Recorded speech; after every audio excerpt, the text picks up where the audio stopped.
56페이지에 보면은 교황청에서 지난주에 이어서 계속합니다. 로마 교황청은 지금 루터가 이 독일 크리스찬 귀족에게 보내는 글은 로마 교황청을 집중적으로 지금 문제를 제기하는 겁니다. 왜 그러냐면 지금도 마찬가지입니다.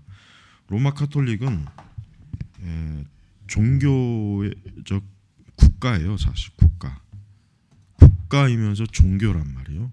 그리고 모든 것이 정확하게 교황청에서 명령 그런 체계에 의해서 지금 움직이고 있어요.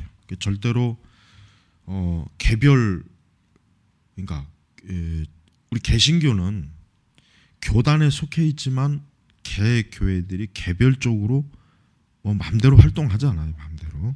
그리고 이제 교단에서 무슨 어떤 일에 대해서 공문이 온다 해도 그거 그렇게 크게 신경 쓰질 않아요.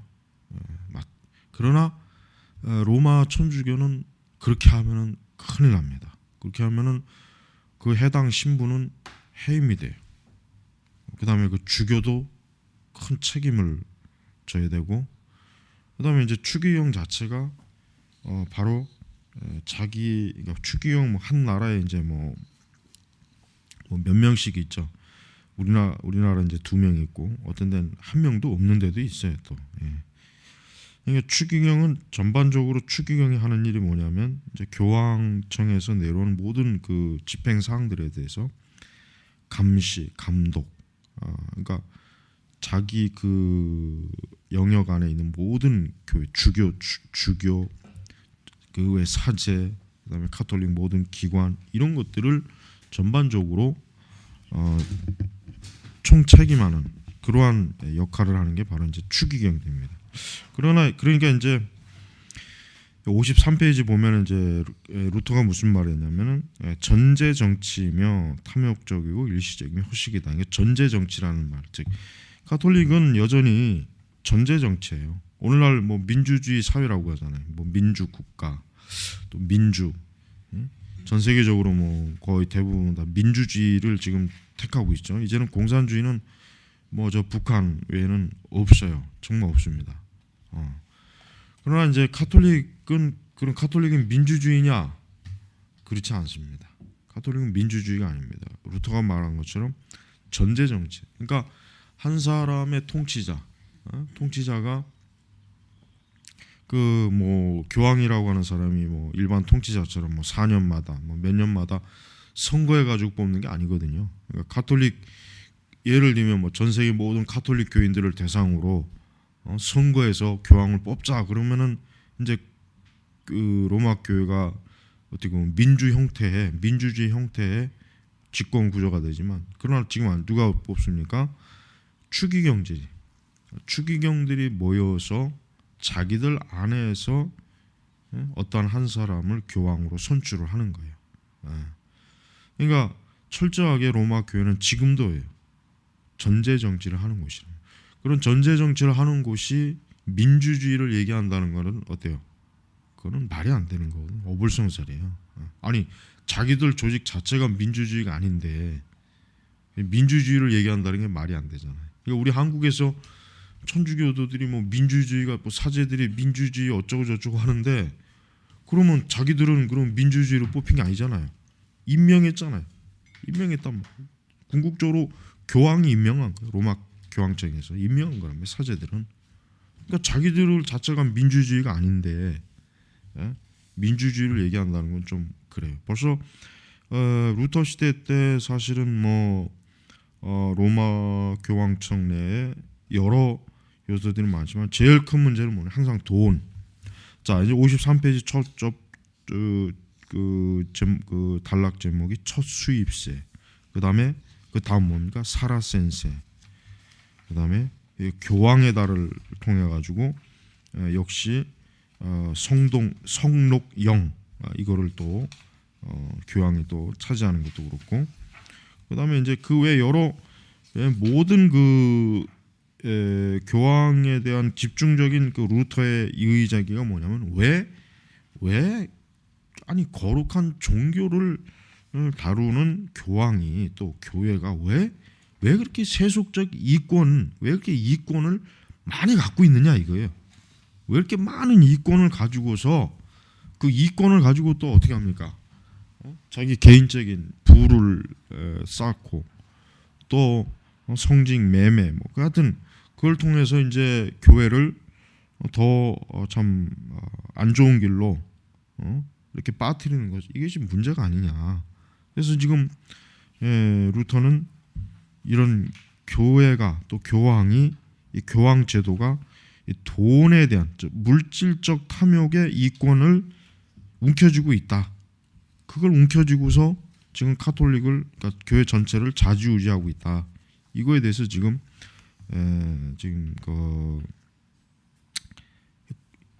제의하고 이거를 이의제기를 하는 것입니다. 그러면서도 바로 그 로마 교황이나 그 교황청은 그렇게 많은 물질을 걷어가서 저들은 풍족하지만 뭐요?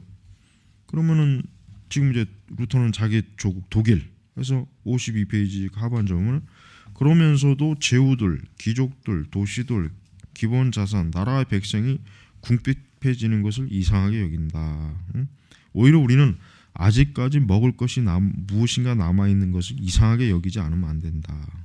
이 얘기는 얼마나 로마 교회에서 얼마나 많은 마치 그냥 흡혈귀처럼 물질을 탐욕적으로 아주 그냥 긁어먹은 거예요. 그래서 53페이지 첫 수입세 보십시오. 자, 이전에 독일 황제들과 제후들은 교황이 독일의 모든 영지로부터 첫 수입세를 받는 것을 허용하였다. 곧 개개의 영지로부터 첫해 세입의 절반을 징수하도록 허용한 것이다. 굉장히 많이 가져간 거죠. 첫해 세입의 절반을. 그러니까 이 수입 이것이 뭡니까? 이것이 교황에게 바쳐지는 거예요. 교황에게. 그러면서 이제 교황은 이런 돈은 다 지금 그 뭡니까? 터키, 이슬람, 사라슨, 그러니까 이슬람과 이제 싸워야 하는데 필요한 재물이다. 그런 이제 명목을 얘기를 하지만 그러나 실상 그 용도로 과연 얼마나 쓰이겠느냐, 얼마만큼 쓰이겠느냐. 이제 이게 이제 나중에는 처음에는 일시적인 그러한 그러니까 예를 들면 십자군 운동 이럴 때 이제 일시적으로 거두었던 게 나중에 보면 고정세, 첫 수입세는 마치 고정세처럼 이제 이것이 반복적으로 주기적으로 이제 어떻게 해요? 이제 걷어간 거예요. 그래서 이제 그 로마 교회가 어느 한 지역에 뿌리를 내리면은 결국 세금 형식으로 다양하게 돈을 걷어가기 때문에 그것으로 말미암아 로마 교회는 점점 더 부를 차지하고 부자가 되지만 뭐요? 그 많은 일반 농민들, 백성들은 어때요? 가난에 허덕이는 거예요. 자, 우리가 이런 그 교회 역사를 볼 때, 이런 그 카톨릭 역사를 볼 때, 과연 카톨릭이 정말 이 세계, 이 세상의 어떤 정말 문명의 진보와 인간의 그 사회 발전과 사람이 온전하게 살아갈 수 있는 이런 일에 과연 카톨릭이 과연 공로가 있겠냐 이게 지대한 저들이 좋은 역할을 했겠냐 이거 결코 그렇게 했다는 게 드러나지. 여러분 카톨릭 교회는 그들이 역사 속에서 실제 했던 일을 보면은 잘한 게 별로 없어요. 딱 하나 잘한 게 있다면 이제 저거지 뭐 이제 그 이제 이슬람 세력들을 어떻게든 이제 카톨릭이 강하게 좀 이렇게 대립을 해서 어쨌든 이슬람이 유럽에 자리를 침범하지 못하고 자리 잡지 못하는 어떤 그런 일에 로마 교회가 많은 역할을 한 거는 사실이지만 그러나 그것도 뭐 사실 자기들의 어떤 정치적인 야욕과 어떤 여러 가지 막 뒤섞여 이해관계가 뒤섞여 있어요. 하여튼 그거는 어쨌든 뭐 잘한 거지만 그 외에는 카톨릭이 과연 이 세상의 어떤 인간의 어떤 발전, 문명의 진보에 무슨 기여를 했겠는가 이런 회의적인 생각을 밖에는 안 드는 거란 말이에요. 자, 다음 이제 사라센세. 중세 시대 교황들의 가장 큰 책임이 뭐냐면 이슬람의 침략을 막는 거예요. 중세 교황들의 가장 제일 첫 번째 과제가 뭐냐? 이슬람으로부터 서구 세계를 지키는 겁니다. 이게 교황의 책무예요, 책무. 그러니까 이제 교황은 특히 이제 터키 이슬람권 그래서 보니까 이게 때로는 터키 사람들과 싸운다는 구실로 말하면 면죄부도 발명하죠. 그러니까 면죄부라고 하는 게 사용하기가 좋아요. 뭐 예를 들면 성당 건축할 때 돈을 바치면 면죄부 발행한다. 전쟁 교황이 군대 자원하면 면죄부 발행한다. 뭐 면죄부라는 게 참 진짜 이게 활용하기에 따라서 엄청나게 좋은 거예요. 그러니까 중세 지금도 이 면죄부는 여전히 하고 있죠. 그러니까 이 면죄부라고 하는 걸 통해 가지고 사람들을 움직이고 통치하고 사람들을 막 자신들이 원하는 대로 부려먹을 수 있는 이것이 바로 이제 면죄부입니다. 자, 중간에 교황들은 거짓말하고 속이며 법률들을 만들고 우리와 협정을 맺고도 어느 하나도 지키려 하지 않는다. 그럼에도 이 모든 것은 그리스도와 사도 베드로의 이름으로 행해지고 있다. 예. 그러니까 교황들은 역대 그러니까 그 루터 시대 때 이미 많은 교황들이 어떠한 부분에 협약을 맺고 어떤 법률을 만들고 협정을 맺지만 그러나 지키려 하지 않는다 이게 그때뿐이죠. 그때뿐이 오직 자신들의 안전과 자신들의 탐욕만 추구할 뿐이지 그 외에는 관심이 없다.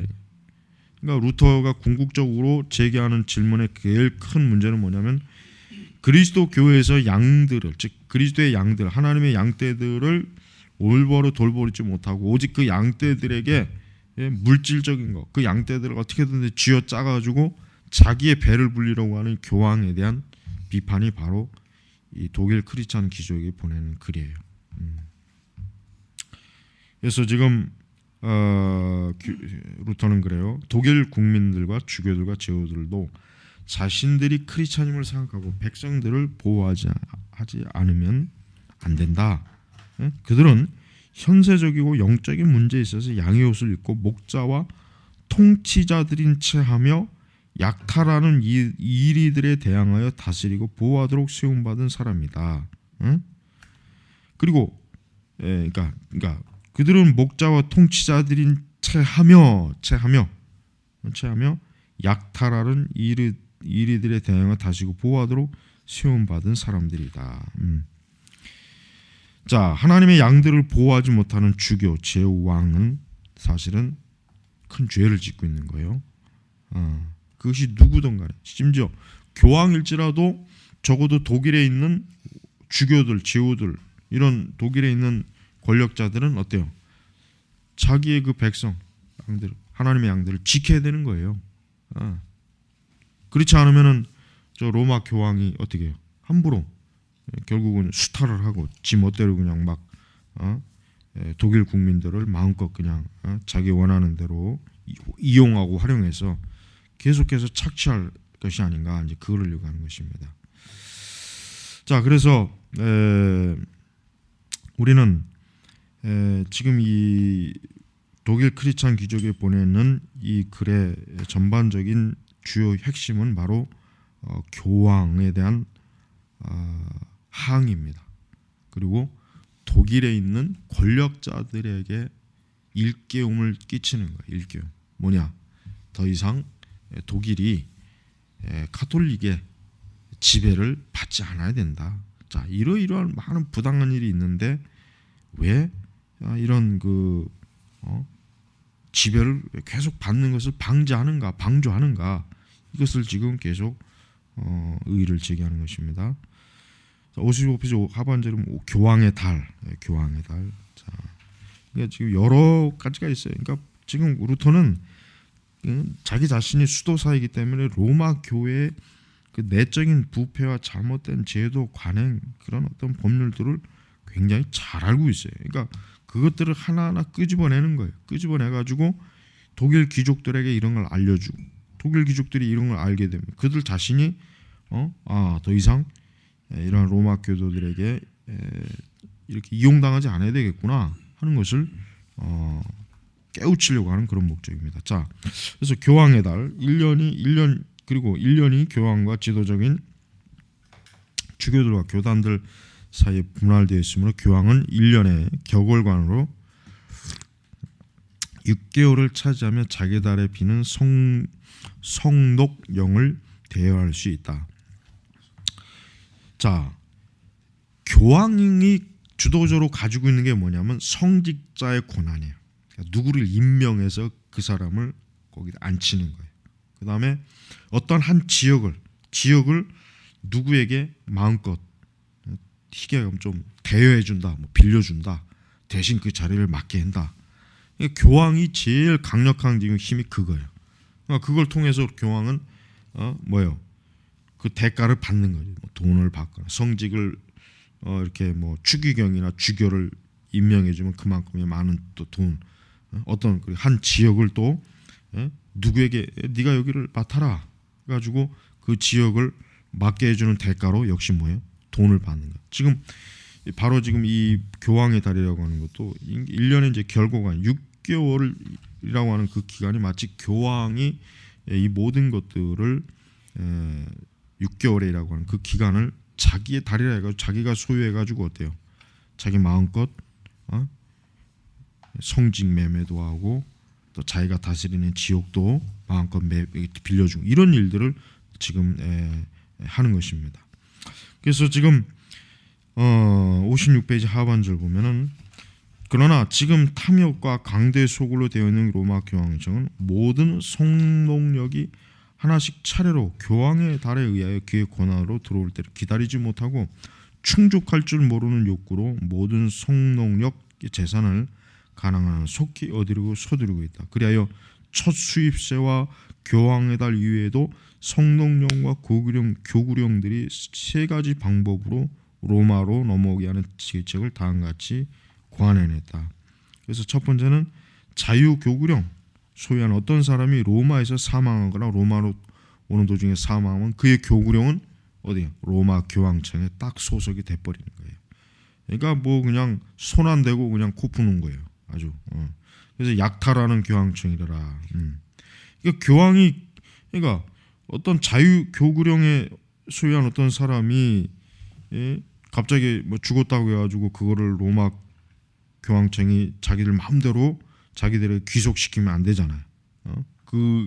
그것을 그 자유교구령을 합법적으로 이어받을 수 있는 그 다른 누군가를 찾아내서 그 사람에게 갈 수 있도록 하는 것이지 마치 그냥 어시구나 잘됐다 이제 주인이 없구나 해가지고 그걸 낚아채는 지금 그 수법을 말하는 거예요. 강도들이라 불려주기로 원치 않는다. 자신들의 과거에 보면서도 굉장히 뻔뻔스럽다는 거죠. 둘째로 교황이나 추기경들의 가족에 속한 어떤 사람이 성록령을 가지고 물려받으면 이미 성록령을 가지고 있는 사람이 후에 교황이나 추기경의 가족에 들어갈 경우다. 그러나 교황이 말을 타고 산책하려고 하면 모든 황제들과 재앙들이 무색할 정도로 3,4천 명. 그러니까 교황이 한번 움직일 때 이렇게 몇천 명이나 되는 사람이 어때요? 같이 움직이는 거예요. 그러면 이 많은 사람들을 결국은 이 많은 사람들이 먹고 마시고 일하는 이런 것들을 누가 다 부담하는 거냐요? 누가 일반 민중들이 다 부담하는 거란 말이에요. 민중들이. 자, 그래서 이러한 이 교황의 이 참 모든 일들을 보면은 교황은 참 있는 것보다는 없는 게 더 사실은 좋을 그런 상황이 사실은 지금 우리가 이걸 통해서 글을 통해서도 볼 수가 있는 거예요. 그러니까 루터 시대에 벌써 이러한 것들이 어떻게 치밀하게 이루어졌는가 그걸 알 수가 있습니다. 58페이지 셋째로 성록령으로 인하여 로마에서 분쟁이 일어났을 때 나는 이것이 교구령을 로마로 가져가는데 가장 보편적이고 가장 넓은 길이라고 생각한다. 왜냐하면 이곳에 분쟁이 없어도 로마에는 모든 분쟁을 땅속에서 파내어 마음대로 교구령을 공격할 수 있는 무수한 악한들이 있기 때문이다. 그래서 많은 선량한 사제가 교구령을 상실하거나 많은 돈을 지불함으로써 한동안 그 분쟁을 해결하지 않으면 안 된다. 안 되기 때문이다. 안 된다. 자, 이렇게 루터는 뭐라고까지 표현합니까?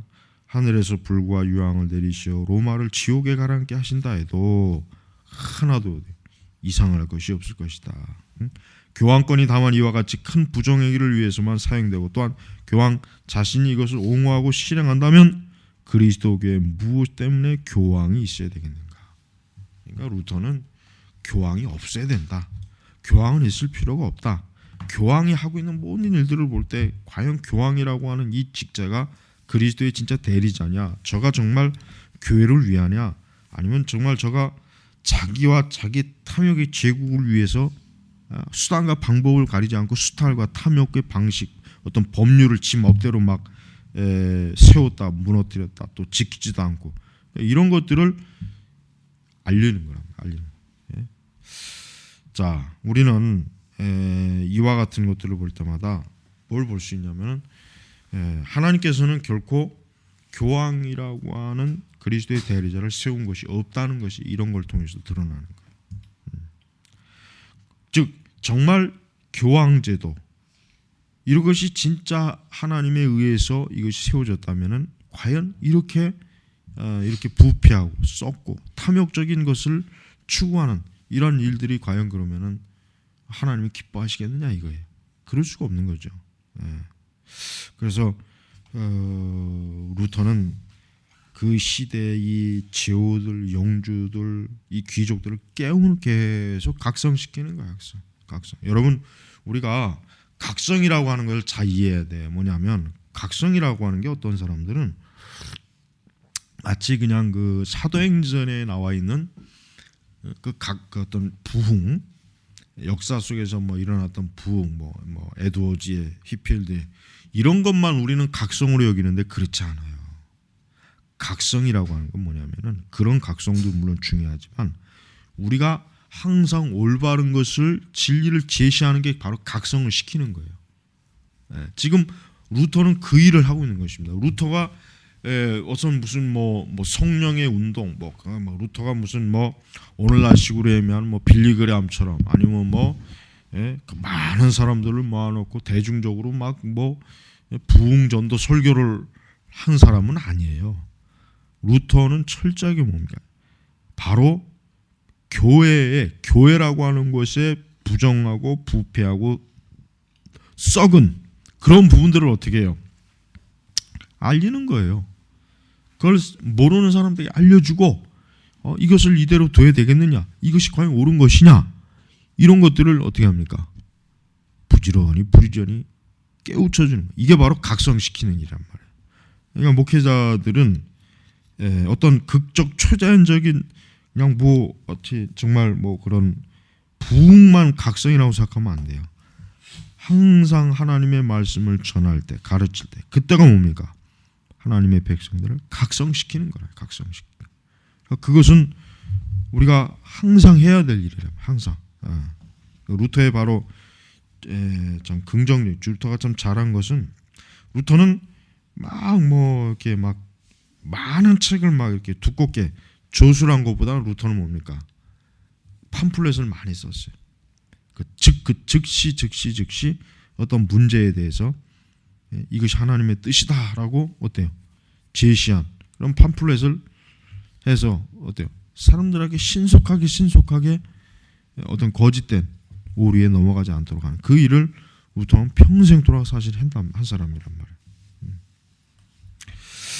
자, 그다음에 58페이지 팔리움이라. 자, 이러한 책략도 충분히 못하고 모든 주교들을 장악하는데 너무 오랜 시간이 걸리는데 안달하기 때문에 탐욕자들은 주교구들이 외지에는 명목상으로 있어야 하고 그 영토와 토지는 로마에 있어야 한다는 허구를 고안해냈다. 그리고 주교는 거액의 돈으로 팔리움을 사고 무서운 서약으로 그 자신을 교황의 종으로 얽매이지 않고서는 하나의 비준도 받지 못한다. 여기서 이제 팔리움이라고 하는 것은 뭡니까? 주교들과 이 고위 성직자들이 로마로부터 임명받을 때 입는 그런, 여기 보니 나와 있죠. 톨웨투 뭐 이제 그런 그걸 이제 하나의 관습적으로 이제 했는데, 나중에는 이게 이제 하나의 그 어떤 직분을 임명할 때 어떤 그 명사, 그러니까 그거로 이제 사용이 된 거예요. 그러니까 로마 교황은 로마로 모든 성직자들과 그들이 소유까지도 뭡니까? 다 로마에 속했다, 로마에 속하는 것이다라고 하는 것을 비준을 받지 못하면 어떻게 해요? 절대로 그 직분을 받을 수가 없고 그 직분을 행사할 수가 없는 것이에요. 그러니까 이제 이런 부분에 있어서도 루터는 결국 모든 권력을 어디다? 교황 자신에게, 그 다음에 로마 교회에 집중시키는 것입니다. 그러니까 이러한 행태가 바로 뭐예요? 바로 이러한 행태가 로마 제국이 했던 방식이죠. 이러한 행태가 로마 황제 자체가 로마 그 정치 구조를 보면은 원로원이 통치하는 거, 그 다음에 황제 대리자, 바로 황제 대리자는 총독이 가서 다스리는 거, 이렇게 이제 서로 구분했지만은 궁극적으로 원로원이나 황제들이 추구한 건 뭐냐면 로마 제국 전체를 어떻게 하느냐, 겨우 황제 로마 황제에서 황제가 결국은 총괄하고 주권적으로 그걸 다 다스리는 그런 정책을 쓴 거예요. 그러니까 그걸 고스란히 지금 로마 황제도 어떻게 해요? 그걸 지금 흉내내는 거예요. 그 방식을 그대로 써먹는 거예요. 그래서 모든 그 로마 교황의 권위 아래 저들의 모든 것이 다 속하도록 하는 것이 바로 뭡니까?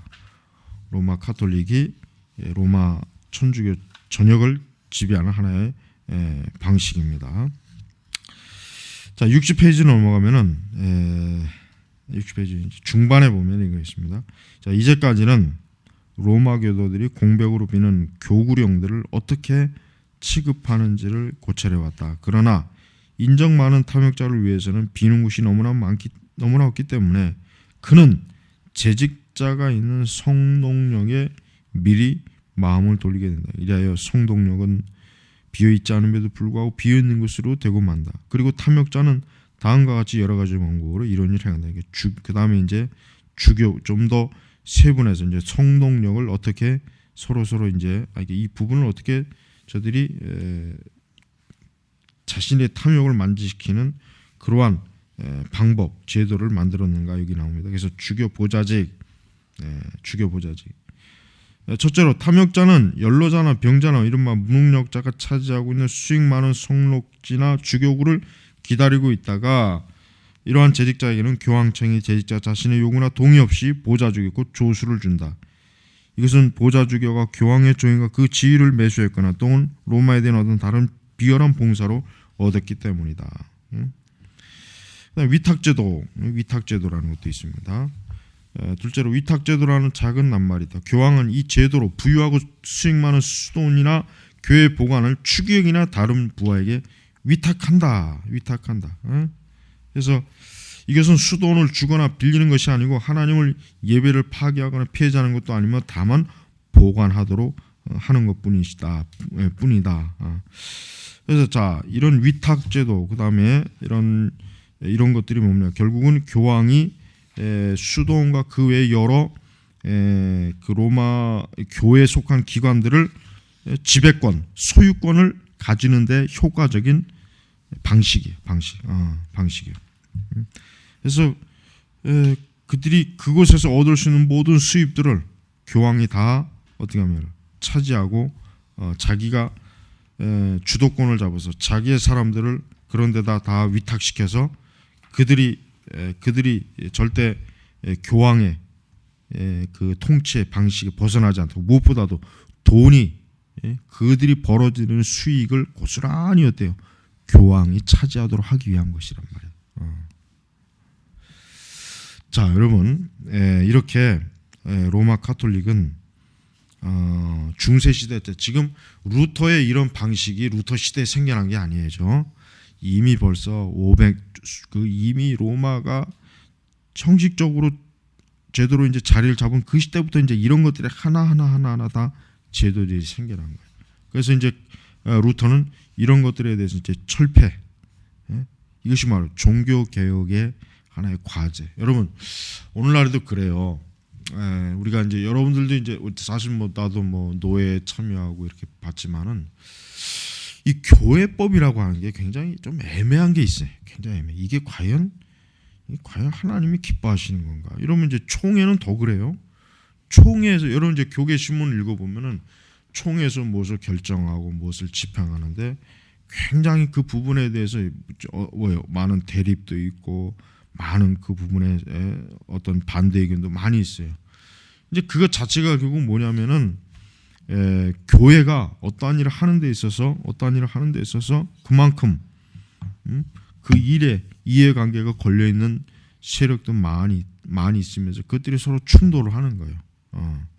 하물며 개신교도 그러한데 로마 천주교는 단일한 통치 구조 속에서 그런 것들이 얼마나 심하겠냐, 얼마나. 그리고 중세교회의 그 특징인 교황들 자체가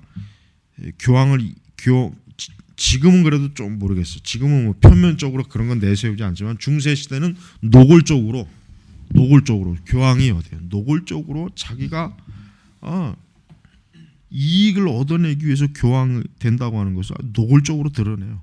노골적으로. 뭐 그걸 숨기거나 그러지도 않아요. 의뢰 그러려니 하고 그 교황에게 속한 사람들, 그 사람들이 이제 주교가 돼서 또 그냥 그들이 다 어때요?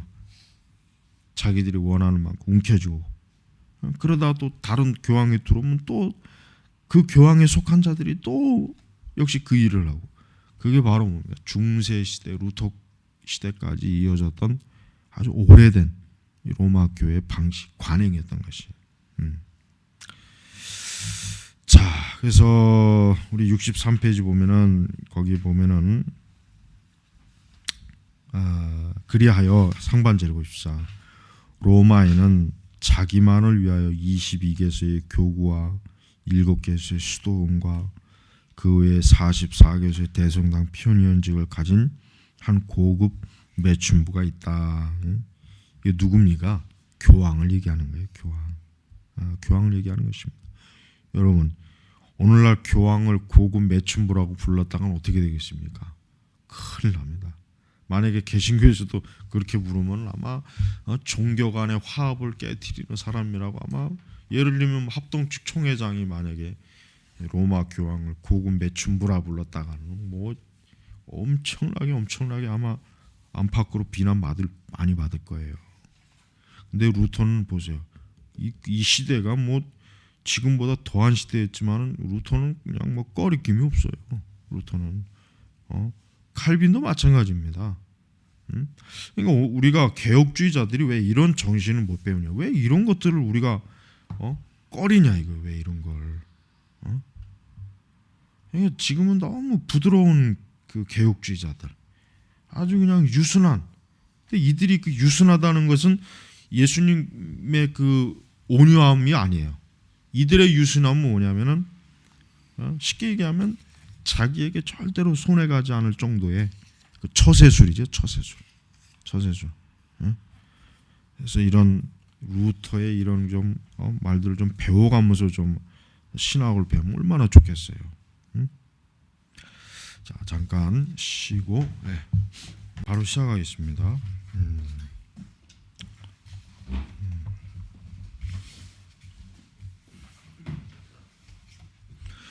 자, 우리 62페이지 셋째로 인콤파티빌리아라고 하는 성록령이 들어있다. 이것은 교회법의 규정에 의해서 한 사람이 예를 들어서 두 교구와 두 주교구 등을 동시에 가질 수 없다는 것이다. 이런 경우에 로마 교황청의 탐욕자는 연합과 통합이라고 하는 주애를 달았고 많은 인콤파티빌리아를 통합함으로써 교회법을 빠져나가는. 그러니까 교회법에는 엄연히 분명히 한 사람이 두 교구, 두 주교구를 가질 수 없는데 교황은 뭐예요? 연합해야 된다, 통합해야 된다. 이걸 빌미로 해가지고 그걸 그냥 한꺼번에 싹 쓸어 자기 소유 뭐 이렇게 자기 그 고난으로 둔다. 이제 이걸 얘기하는 거겠죠.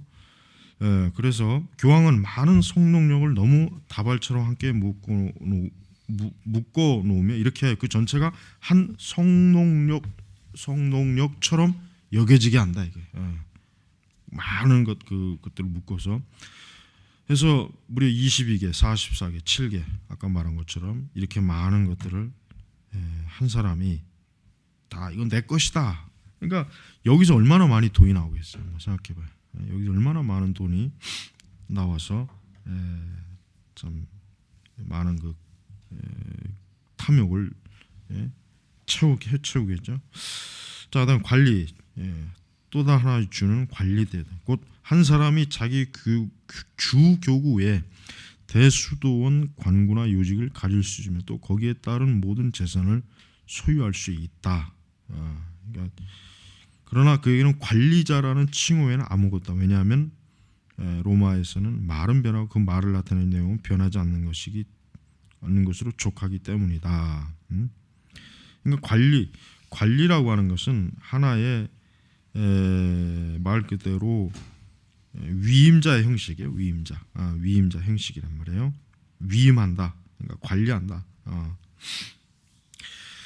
자, 그다음에 복귀. 경애하는 로마의 탐욕자는 또다시 매도자 또는 양도자가 거기에 대한 귀속권, 그러니까 자기 것이다. 누구에게 소속된 권한이다는 것이죠. 보유한다는 유리한 조건으로 교구령을 팔고 대여하는 관습을 또 조작해냈다. 그래서 만약 재직자가 사망할 경우에 그 성록령은 뭐예요? 이전에 그에게 팔거나 대여하거나 양도한 사람에게 거저 귀속되는 것이다. 자, 이렇게 다음 이제 65페이지로 좀 넘어가 보겠습니다. 65페이지 상반절에 어떤 다른 방법으로 교황에게 선심을 쓰고는 같은 성록령을 원하면 교황은 그 성록령을 처음 사람에게서 빼앗아서 두 번째 사람에게 준다. 자, 그래서 중반절에 이러한 교황의 자의적인 의지와 기만적인 보류는 로마에서 말할 수 없는 어려운 처지를 만들어내고 있다. 로마에서는 구매, 판매, 교역, 단합, 거래, 사기, 기만, 강도, 절도, 허식, 간음, 악행, 하나님에 대한 갖가지 모욕이 행해지고 적그리스도의 통치도 이보다 더 불명예스럽지 못할 것이다. 로마에서 열리는 이 시장과 또 거기에 행해지는 거래는 베니스나 안투워프 및 카이로 등지 비교도 안 된다. 로마 이외의 다른 곳에서는 아직도 정의와 이성이 보존되고 있을 때 로마에서는 이 모든 것이 악마의 뜻대로 행해지만 이 바다에서 그 동일한 악덕이 전 세계로 흘러간다. 그러니까 로마 카톨릭 또 로마 교황청은 한마디로 얘기해서 악의 근원이다. 이거 악의 근원. 그러니까 오죽하면은 심지어는 뭐 적그리스도도 교황보다는 아마 좀 덜할 거다. 그다음에 이제 베니스, 안투워프, 카이로 이 지역은 그 당시 유명한 무역 항구란 말이에요. 무역하는 곳. 그러니까 그것도 이 교황이 이렇게 장사하는 거에 비하면 아무것도 아닐 것이다. 이제 이렇게 얘기하는 거예요. 그래서 지금도 이제 전 세계 다른 금융이나 재정은 그래도 나름대로 투명한 것을 원칙으로 세우지만은 로마 교회는 로마 교황청에 속한 그 은행, 바티칸 은행 같은 경우는 그런 부분에서 아직도 굉장히 가려진 게 공개되지 않은 게 굉장히 많이 있어요. 그리고 지금도 로마 카톨릭은 굉장히 많은 투자를 하죠. 전 세계 모든 금융권에 굉장히 많이 투자를 해서 그 자체적으로 거기서 굉장히 많은 수익을 얻어요. 그러니까 그러니까 이게 종교기관이 돈이 많으면은 그 돈을 주체를 못해요. 그러다 보니까 나중에는 어떻게 합니까? 투자를 합니다.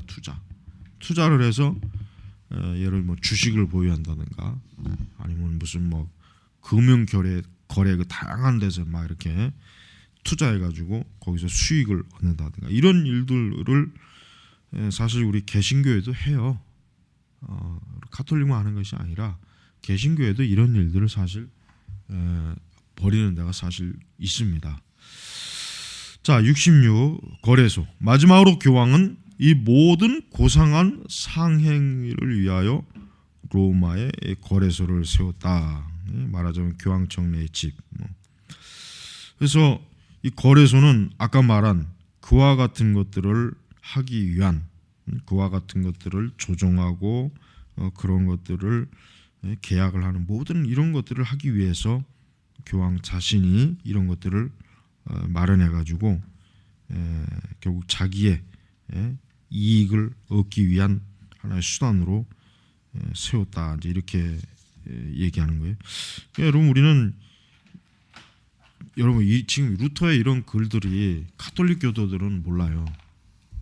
그리고 이제 가톨릭 사제들도 극히 일부 예를 들면 뭐 어떤 그들도 이제 교회사를 배우겠죠. 교회사를 배우고 종교개혁 시대 루터의 글을 아마 접할 수는 있을 거예요. 물론 충분히 접하지는 않겠지만은 그러나 그들 자신도 이런 것들에 대해서는 모를 거예요.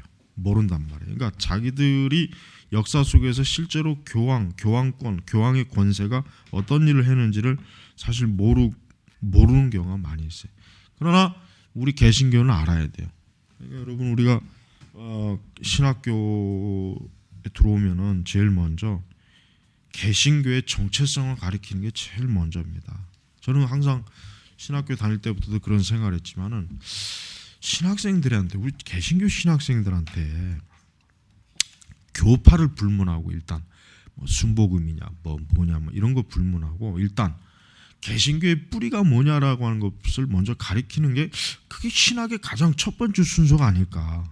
예를 들면 신학교 들어가면 뭐 첫 번째부터 구약개론, 신학개론 이것부터 배운단 말이에요. 근데 나는 이런 생각이 들어요.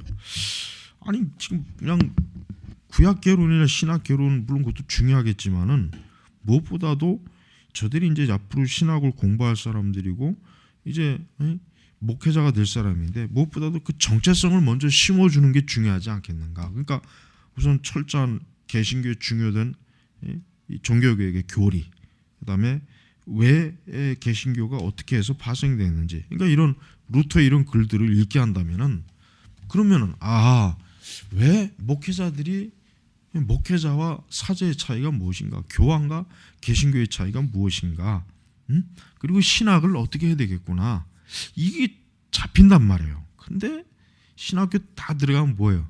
구약개론, 신학개론, 그다음에 무슨 또 여러 과목이 많죠. 이제 근데 그런 과목들을 느닷없이 배우는 거예요. 그러니까 이걸 왜 배워야 되는가? 왜 이걸 배워야 되는가? 이걸 배울 이유는 왜 어떤 목적으로 배우는가? 어떤 배경에 의해서 배우는가? 이거는 안 가르쳐요. 그러다 보니까 신학생들이 신학을 공부해도 그걸 왜 해야 되는지, 어디다 써먹는지, 또 무엇 때문에 해야 되는지 그걸 분별을 못하고 이렇게 헛소리하는 목회자들이 굉장히 정말 많습니다. 자, 67페이지 하반절에 보면은 한없는 탐욕자는 새 위대한 재앙들도 충분히 만족하게 여길 모든 재물로도 만족하지 않기 때문에 이제는 이 거래를 옮겨 아우구스부르구스의 후고에 팔기 시작하여 그리하여 주교구와 성록력을 대여하고 교환하고 매수하는 일과 또한 영적인 재산을 흥정하는 일이 이제는 제자리를 잡았고 영적이고 현세적인 재산이 하나의 상행이, 그러니까 물건을 거래 파는 거예요. 그러니까 교황은 중세 시대 때 이것들이 이러한 짓들을 했다는 걸 보십시오. 이러한 일들을 뻔뻔스럽게 했다 이거. 그러니 그리스도의 교회가 얼마나 이런 부패 타락, 그리스도의 영광을 얼마나 이 로마 교회가 참 더럽혔는지 우리는 이걸 알 수가 있어요.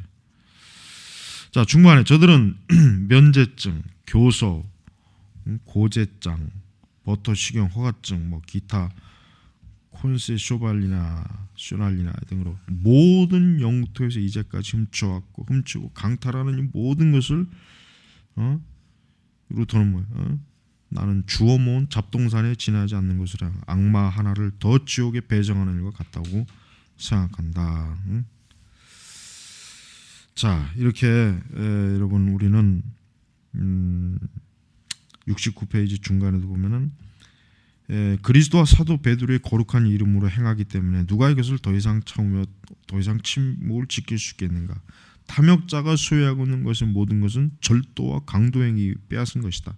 이것은 진실이며 모든 역사가 증명해 줍니다. 교황은 전술한 바와 같이 보물광, 영토는 말할 것도 없고 직위들, 그렇죠. 주교, 추기경, 사제, 교회 내에 있는 그 고위직들 이런 것들에 대해서 엄청나게 많은 수입을 올릴 수 있는 그 거대한 재산은 결코 구입한 일이 없다. 오직 이것을 탈취한 거지. 그리스도나 사도 베드로에게 유산으로 그에게 물려진 일도 없었다. 아무도 그에게 대여진 일도 없었다. 그러나 그는 뭐요? 그 모든 것들을 탐욕으로 끌어모았다는 얘기지. 그 모든 것들을 다 탐욕으로 끌어모았다는 거예요. 자, 그래서 이제 70페이지에 넘어가면은 개선안. 여기에 대해서 이제 루터는 단순히 비판하는 것이 아니라 이제 대안을 제시하는 거죠. 대안이 뭡니까? 첫 수입세 폐지. 그다음에 뭐예요? 로마의 임명에 대한 금지. 이게 중요합니다. 왜냐하면 결국 로마가 임명권을 가지고 있는 한 그들은 그것을 가지고 계속해서 뭡니까? 분명히 그것을 사고 팔고 매매하는 그런 상행위를 끝까지 할 거란 말이에요. 그러니까 그거 로마가 임명하는 임명권을 다 없애버려야 된다. 모든 것들을 다 이제는 로마가 그걸 하지 못하게 만들어야 된다. 그래서 독일 크리스찬들은 이러한 일들에 대해서 좀 정신을 차리고 각성을 해라. 72페이지 하반절 보면 만일 고등 매춘부가 로마에서 오면 그에게 가까이 오지 못하게 하거나 또는 라인강 가까운 강 속으로 뛰어들어가도록 명령을 내리며 또 로마의 파문장을 그 인장과 편지와 함께 냉수욕을 시키지 않으면 안 된다. 그러므로 로마에 있는 저들은 독일 사람들이 언제나 정신 나간 것처럼 이치지 않고 오히려 실제로 크리스찬이 되었다는 것과 또 모든 악행과 영혼의 파멸을 장해온 그리스도 거룩한 이름에 대한 조롱과 멸시를 더 이상 허용되지 않고 오히려 인간들 권위보다 하나님과 그의 영광을 더 존중히 여긴다는 걸 알 것이다. 그러니까 독일 크리스찬들에게 더 이상 적어도 독일 내에서만큼은 로마와 그 교황이 더 이상 관여하지 못하게 하라 이거예요. 독일 자체에 개혁과 정화를 시키려면 그렇게 해야 된다 이거예요. 그래서 이런 임명권 이런 것들을 싹 독일의 귀족들 또 독일의 그 그리스도교가 여기서 중반에 그러므로 크리스찬 귀족들은 그리스도교의 공동의 적과 파괴자를 대하듯이 교황에게 대항하지 않으면 안 된다. 교황에게 계속 대항해라. 교황을 더 이상 그의 그 권한을 독일에서만큼은 인정하지 말자. 독일에서만큼은 철저히 배격하자. 그래야 저들도 독일 사람들은 우리가 하라는 대로 하는 멍청한 바보들이 아니구나. 저들은 우리 마음대로 이래라 저래라 할 그런 사람들이 아니구나 하고 깨달을 것이냐 아니냐 이렇게 얘기합니다. 자, 그다음에 이제 뭡니까? 73페이지 개교의 권리 회복입니다. 그렇죠? 권리 회복입니다. 그 어젠가 엊그제 그 보니까 그 WCC 그 통합측 그 목사님 보니까 그 재판에서 결과가 나왔죠. 1년간 그 강단에서 설교 못 하고 그다음에 이제 하여튼 직무 정지. 그러니까 1년 동안 이제 교회에서 이제 설교를 못 하는 거예요. 그 외에 이제 몇 가지 있는데 그게 어떻게 지금 내려왔습니까? 총회가 그러니까 노예가 이제 총회가 이제 노예라고 하는 게 더 정확하겠네요. 물론 가장 이제 그 궁극적 그 권위는 총회에 있지만은 노예가 이제 명령을 한 거예요. 재판을 통해서 당신은 통합 측의 명예를 훼손했고 많은 그 WCC 반대 집회를 통해서 통합 측의 명예를 훼손했고 이제 뭐 이렇게 잡다한 걸 했기 때문에 당신은 교회에서 1년간 설교하지 말아라. 딱 아주 그 권한을 딱 정지시킨 거예요. 근데 뭐 저도 이제 그분하고 전화 통화 몇 번 했지만은 그러면은 저는 이제 과연 그분이 그 노예의 그것을 과연 따르느냐 안 따르느냐 이제 저 그걸 지금 이제 좀 관심 있게 보는 거예요. 왜? 나 같으면은 안 따르겠어. 왜? 그러면 이제 노예에서는 어떻게 했어요? 아마 이제 노예에서는 또 뭐가 있겠냐면 이제 목사를 파면하거나 아니면 이제 교단에서 뭐 이제 어떤 쫓아내는 형식이 뭐가 있겠죠. 그러니까 그런 일을 당한다 할지라도 나 같으면 그것을 노예에서 그런 결정, 재판의 결정이 났다고 해서 나 안 따른다 이거. 내가 뭐하라고 따라? 누가 불법했냐 이거. 너희들이 불법이지 내가 불법했냐? 니들이 나를 재판할 수 있는 그런 정당한 권한이 있냐? 너희들이 진리를 너희들이 배도와 배교를 너희들이 했는데 너희들이야말로 직무정지를 해야 되지. 나는 지금 그렇게 생각하거든요. 근데 모르겠어요. 그분이 그거를 저는 그래서 노예가 그렇게 했다고 해서 그걸 따르면은 그러면 애초부터 그 WC 반대하는 그것도 의미가 없잖아요. 안 그래? 그러니까 잘못된 교회법, 잘못된 교회, 노예, 총회 이런 것들을 우리가 따라서는 안 돼요. 따를 이유가 없어. 왜? 그것을 따른다는 것은 결국 뭐예요? 그들의 뜻에 따른다는 거나 마찬가지란 말이에요. 우리는 하나님의 말씀에 루터 자신도 자기의 양심이 하나님의 말씀에 근거한 양심의 선언, 그게 바로 종교개혁 선언이거든요. 그러니까 그걸 포기할 수 없다. 난 그걸 못한다. 그가 황제 앞에서 결국 그 얘기를 한 거 아닙니까? 그러니까 그래야 돼요. 우리는 나 같으면은 뭐 노예에서 재판한다 뭐한다 해도 내가 그걸 뭐하러 가냐고. 쓸데없이 재판하려면 나한테 재판받으러 니들이 와야지 이렇게 얘기하지. 그 뭐 하려고 3번씩이나 재판장에 가는지 나는 되게 조금 그래요. 나서 뭐 물론 가서 이제 나의 정당성을 얘기할 수 있죠. 나는 이래서 반대했다. 그런 건 필요하긴 해요. 근데 뭐 나 같으면 아예 싹 무시할 것 같아. 그냥 올라면 니들이 오라 이거야. 자, 73페이지. 만일 교황이 이러한 권한을 계속 이제 가지고 있다면 우리는 모든 주교들과 대주교, 추석주교들을 다 파면시키고 그들을 다만 교구 목사로만 만들지 않으면 안 된다. 그리하여 교황만이 지금처럼 저들을 다스릴 수 있게 해야 된다. 교황은 주교, 대주교, 수석주교에게 아무런 정규적인 권한이나 직무도 주지 않고 모든 것을 자신을 위해 강탈한다. 그리고 저들에게는 다만 명의와 빈 칭호만 가지게 한다. 결과적으로 교황의 해제, 위하여 수도원, 대수도원장, 고위 성직자들, 주교의 정규적인 권한을 빼앗김으로써 그리스도의 교회는 뭐야? 질서가 없다 이거죠. 그러니까 모든 걸 다 교황이 쥐어 틀고서 그냥 빈 껍데기, 성직자 임명 이름 껍데기나 줘갖고 그러니 저들이 뭐 제대로 무슨 권한을 행사 못하겠죠. 그래서 나는 실로 교황을 뭡니까? 죄의 사람. 데살로니가 후서 2장 3절에 나오죠. 그렇습니다. 아주 정확한 표현이야. 죄의 사람이라고 부를 수 있지 않을까? 불러야 돼. 24페이지 중반절에 만일 교황이 교황 없이 문제가 해결될 수 있다면 교황은 이러한 소소한 문제들로 번거로워하지 말고 오히려 뭐예요? 자신이 자랑하는 바 그리스도교를 위해서 자기가 그리스도의 대리자라고 자랑하잖아요. 항상. 그러면은 그 기독교를 위해서 기도하고 명상하고 돌보니 목양하는 일에 전념하지 않으면 안 된다 이거예요. 그러나 지금 어땠습니까? 그러나 지금 로마는 복음과 기도를 멸시하고 식사를 공개하는 일, 꼭 현세적인 용무에 전념하는 일 외에 아무것도 행하지 않는다. 그러면서 사도들의 통치와 교황의 통치를 일치시키는 것은 그리스도와 마왕, 하늘과 지옥, 땅, 밤과 낮을 일치시키는 것과 마찬가지. 그런데도 교황은 여전히 뭡니까? 그리스도의 대리자인 사도들의 계승자라고 오늘날까지도 떠들고 있잖아요. 오늘날까지도요. 지금까지도. 그때도 떠들고 지금도 떠들고 있어요. 지금도. 어제 그 카페 올리는 거 봤죠? 미국의 그 개혁교회 거기도 참 한심스러워요.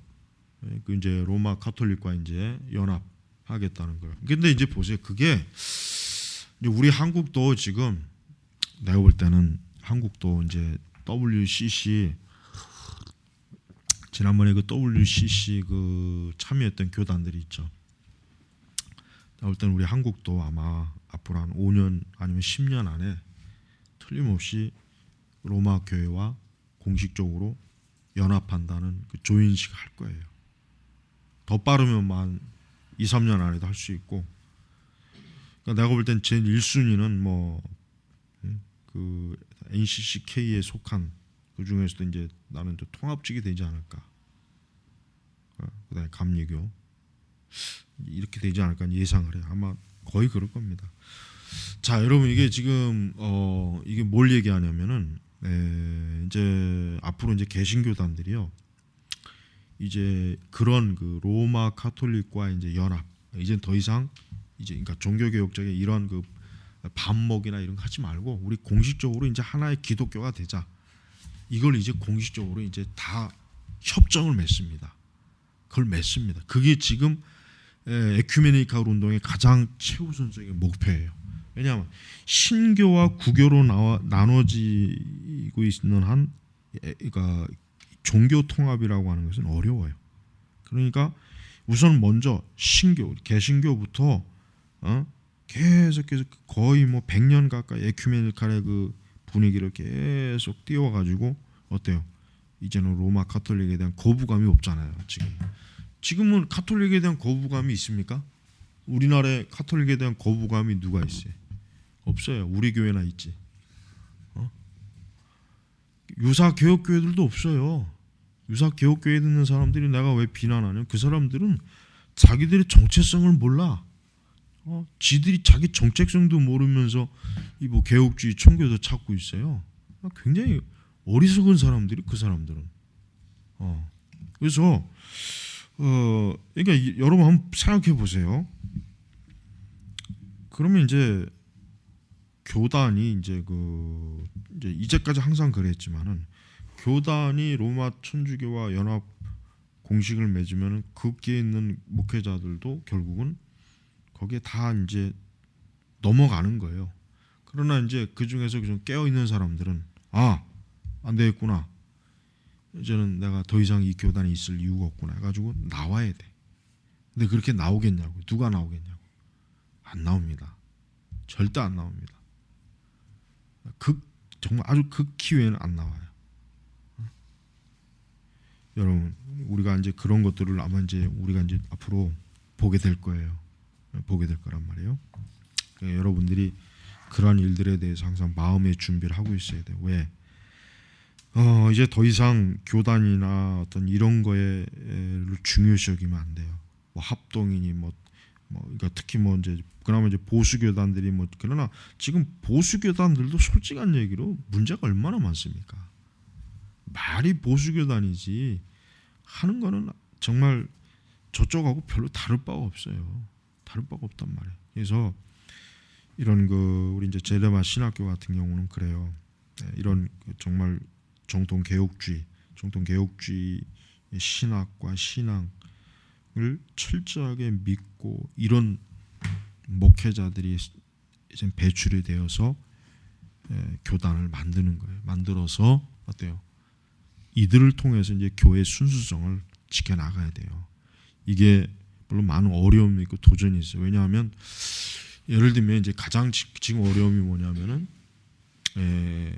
이제 앞으로 이제 예를 들면 이제 정부에서 이제 교회 이제 뭐 세금 문제, 교회 어떤 여러 가지 문제 있을 때 이런 그런 이제 그 어떤 공인된 그러니까 자기들끼리의 그랬던 에큐메니컬 세력들이 공인된 이 사람들이 정부 측과 가장 어떤 기독교의 대표성을 가진 자라고 해가지고 항상 그 어떤 법적 문제나 어떤 교회와 관련된 어떤 공적 문제를 제1차적으로 협의를 한단 말이에요. 뭐 결국 그들이 유리한 뭔가를 얻어낸다고요. 그러나 이제 앞으로 예를 들면 이런 그런데 전혀 참여하지 않고 그런 것을 지지하지 않는 그 목회자들은 그런 혜택을 또 못 받겠죠.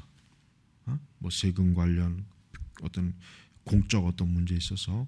그러나 그렇다고 해가지고 거기에 우리가 참여하면 안 돼요. 어떤 뭐 차라리 손해가 나면 감수를 하는 이더라도 우리가 그걸 단호하게 거부해야지. 그거를 그런 거에 우리가 목이 메어 가지고 뭐 좀 이득을 좀 볼까 해서 거기에 참여하면 안 되는 거예요. 그러니까 교회는 순수성을 가져야 되는데 그러려면 어떻게 됩니까? 교회는 교회 자체 하나님의 진리로 하나님만을 전적으로 바라봐야지 어떤 세상 법이나 이런 거기에 제도에 교회가 혜택을 보려고 하면 안 돼요. 만약에 그런 혜택을 봐야 되는데 교회가 어떤 진리의 요소를 포기해야 된다, 부정해야 된다 그러면은 단호하게 그 이익을 버려야죠. 그러니까 그런 생각, 그런 마음을 항상 갖고 있어야 돼요. 앞으로 우리나라 교회도 내가 볼 때는 아마 천주교에서 빨리 이제 우리 한국 교회 이제 좀 이런 대형 교단들, 이런 좀 자유주의적 진보적이고 또 이런 교단들하고 적어도 우리 한국은 지금 뭐 감리교가 이제 뭐 몇 년 전에 그 가톨릭과 이제 그 협약을 맺었잖아요. 그 외에는 아직 공식적으로 이렇게 협약을 맺은 교단은 없어요. 근데 앞으로 내가 볼 때는 이게 지금 추진되고 있을 거예요. 왜냐하면 미국에는 저런 그 좀 주류 또 4개 교단들이 그 로마 교회와 저렇게 협약을 맺는 거는 굉장히 이게 지금 이런 현상이 곧 이제 앞으로 곳곳에서 일어날 것이라고 하는 하나의 신호가 되겠다. 그러니까 저런 일들을 지금 로마 교황청에서 저 일들을 얼마나 지금 각 곳곳에서 지금 저 일들을 성사시키기 위해서 지금 계속 뭔가를 하고 있다는 증거란 말이에요. 뭔가 하고 있다는 거. 저런 가시적인 결과들이.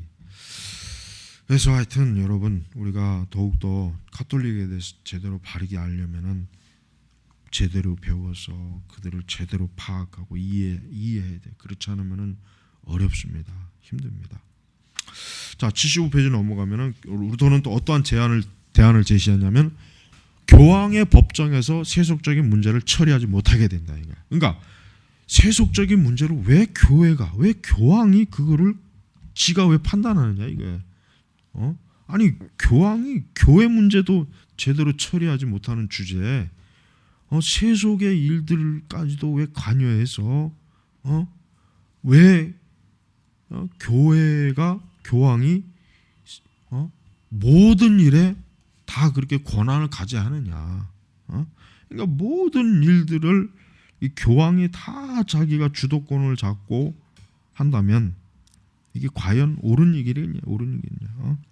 그러니까 세속적인 일들은 세속 정부가 있지 않느냐? 왕이 있고 귀족, 주교, 그러니까 그 세속 권력이 있으면 거기서 처리해야 되지 왜 교황이 이렇게 그냥 아주 온갖 일에 그냥 문어발처럼 다 끼어들고 다 재판에 영향을 주고 그래서 결국 뭐요? 자기의 그 권한을 세속에도 깊이 뿌리를 뽑겠다는 거죠. 뿌리를. 그 다음에 또 역시 주교의 법정. 그렇죠. 당연하죠. 교황의 법정에 있으면 주교의 법정에서도 어떤 세속 문제를 배제해야 된다. 이게 배제된다. 그래서 신앙과 도덕 문제만을 다룰 수 있게 하고 그다음에 돈, 재산, 생명, 명예 등의 법률들은 뭐예요? 세속 재판관들에게 맡기라 이거예요. 그러니까 세속 당국자들이 있는데 왜 그거를 주교나 교황이 마치 자신이 그냥 무슨 뭐나 된 듯이 그거를 다 일일이 그냥 끼어들어 갖고 그렇게 교회도 타락하고 또 이 세상도 타락하게 만드느냐 이제 그걸 얘기하는 것입니다. 그래서 16페이지 맨 상 영적인 당국자는 이성의 가르침을 받아 영적인 재물을 주관하여야 한다. 그러나 영적인 재물은 돈이나 육신에 관한 어떤 것이 아니라 뭐요? 신앙과 선행이다 이거 영적인 재물. 그러니까 교회가 바른 신앙과 참 올바른 선행을 할 때 교회는 영적인 재물이 부유한 거예요. 그러나 돈이 많고 뭐 교회 어떤 가시적인 것이 많다고 해서 교회가 영적인 재물이 든든한 게 아니에요. 그러니까 영적인 재물이 뭐냐? 신앙과 선행이다. 그러니까 이거를 교회가 재물로 알고 있어야지 이 세상 땅, 권력, 이 세상에 그 눈에 보이는 것들을 교회가 다 움켜져 갖고 그건 교회가 부유한 게 아니라 이거예요. 가난한 거예요. 그건 아주 교회가 시궁창이 된다는 것이에요. 자, 그래서 독일 교회 조직에 대해서 이제 봅니다. 독일 교회는 그래서 이제 루터는 독일 교회가 제발 좀 독일 교회 독립성을 가지고 더 이상 로마의 대리자들, 예를 들면 추기경들, 주교들, 그들에 의해서 움직이지 말고 독일 교회 자체로 교회의 성직자들을 그들을 통해서 교회가 움직이는 것이 당연하게 좋다. 이제 그렇게 얘기합니다. 내가 하려고 하는 모든 것은 독일 국민이 교황에 비참하고 이교적이고 비그리스도적인 통치 아래에서 다시 한번 자유롭게 그리스도적인 국민이 되도록 도울 수 있는 능력과 이양을 가진 사람들을 환기시키기를 하는 것이다. 그러니까 루터는 자기 마음속에 독일 민족, 독일 국민이 자유롭게 진정한 진리와 그 자유 안에서 하나님을 믿고 신앙생활하는 그런 참된 것을 따라가야지. 왜 저토록 로마 교황에게 우리가 그 발 밑에서 이렇게 압제를 받고 재산을 갈취당하고 또 법적으로 저들의 통치를 받고 왜 그렇게 해야 되느냐, 이제 그렇게 좀 단호하게 지금 루터는 말하고 있습니다. 다음에 이제 보류 제도의 폐지입니다. 그렇습니다. 아까 루터가 지적했던 그 로마 교회의 그 폐습 그런 것들을 루터는 다 폐지하라 이거예요.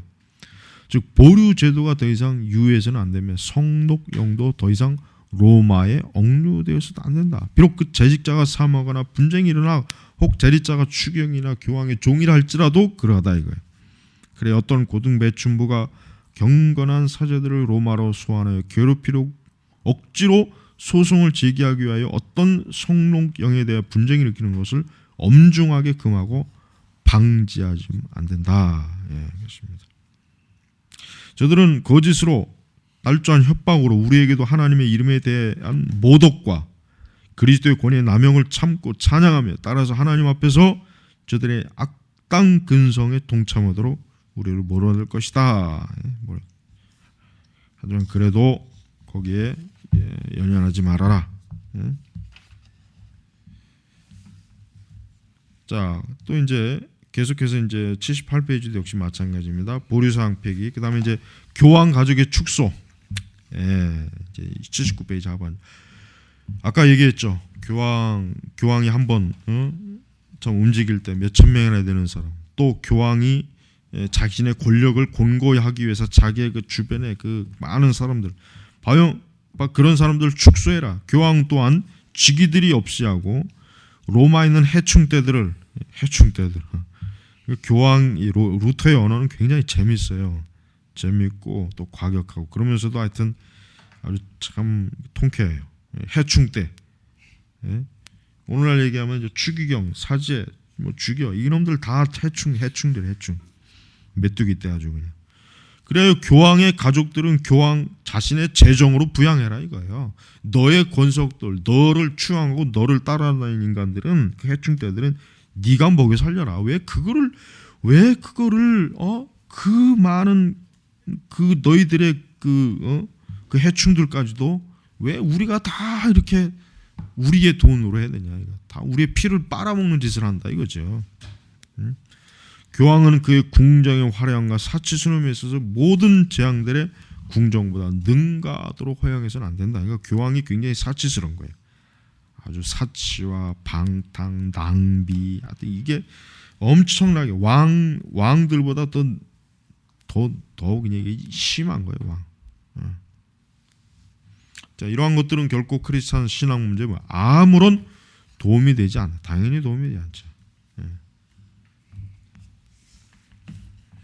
자, 로마 교도들은 하반 중반 큰 탐욕과 재물과 세속적인 화려함으로 인하여 무자비하게 눈이 멀어 겨우 영혼은 불멸한다는 정도밖에 규정하지 못하는 자들이 어떻게 신앙과 교회에 관한 문제를 해결하겠는가?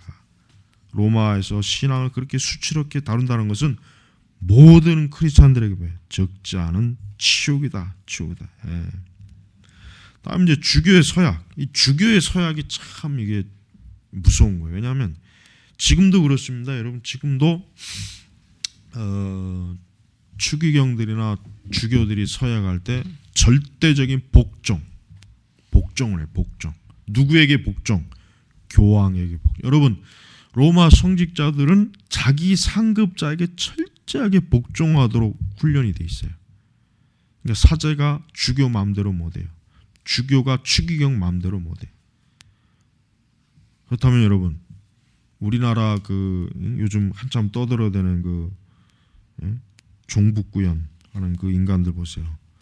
그거 왜 추기경이 왜 그거를 제재를 왜 못해요? 그 맘만 먹으면 할 수 있단 말이에요. 그거 입 다물어라. 조용해라 니들. 너희들 때문에 왜 그걸 못하냔 말이에요. 그 복종하게 돼 있다고. 만약에 안 하면 어떻게 되냐? 그럼 파문 돼. 파문. 로마 천주교는요 아주 철저하게 자기의 그 상급자 그 성직자에게 복종해야 돼. 그걸 안 하면 어떻게 해요? 그거는 결국 교황에 대한 불복종이나 똑같은 거예요. 왜냐? 모든 성직을 누가 임명하래? 교황이 임명하는 거거든. 교황이. 근데 왜 저걸 가만 놔두냐 이거. 그러니까 한쪽에서는 반대하는 것처럼 말하면서 계속 지금 저러고 있잖아요. 그러니까 뭐야? 쟤들의 의도가 본심이 뭐냐? 본심이 계속해서 반정부 비판하는 거예요. 여러분 절대로 로마 천주교를 믿으면 안 됩니다. 로마 카톨릭을 믿으면 안 됩니다. 지금 로마 카톨릭과 손을 잡고 믿는 자들은 멍청한 놈들이에요. 그건 병신들이에요. 솔직한 얘기로. 정말 세상에서 둘도 없이 멍청한 놈들이에요. 그러니까 지금 루터가 뭐예요? 주교의 서약을 폐지해라 이거예요. 이건 뭐예요? 복종을 강요하고 복종을 하지 않으면은 결국 주교직을 임명을 못하는 거예요. 성직 임명을 안 시켜버려요. 네가 나에게 복종. 그러니까 너희가 교황에게 너희가 이 교황이 명령하고 교황이 하라고 하는 모든 일에 너희가 복종하지 않으면은 주교가 될 수 없다. 고위 성직자가 못 된다는 거예요.